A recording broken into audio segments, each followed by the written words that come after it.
சமாதானங்கிறது ஆண்டவர் நமக்கு தரக்கூடிய விசேஷமான ஒரு வரப்பிரசாதம். அது ஒரு gift, divine gift. Peace is the divine gift that comes to us when we forgive each other. particularly அன்பானவர்களே, குடும்பத்தில் ஒருவரை மன்னித்து ஏற்றுக்கொள்வோம். எவ்வளவு தப்பு செய்தாலும் மனமாற மன்னிச்சுக்கொள்வோம். தீர்ப்பிடுவது கடவுளுக்கு உரியது, தண்டிப்பதும் கடவுளுக்கு உரியது.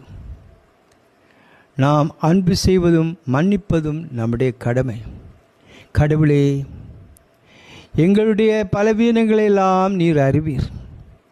எங்கள் பலவீனங்களெல்லாம் நீர் அறிந்துதானே எங்களுடைய பாவங்களை நீர் சுமந்து தீர்த்தீர். கடவுளே, உம்முடைய காயங்களால் நாங்கள் குணமடைந்தோம் என்று நாங்கள் தீர்க்கதரிசியுடைய வசனங்களை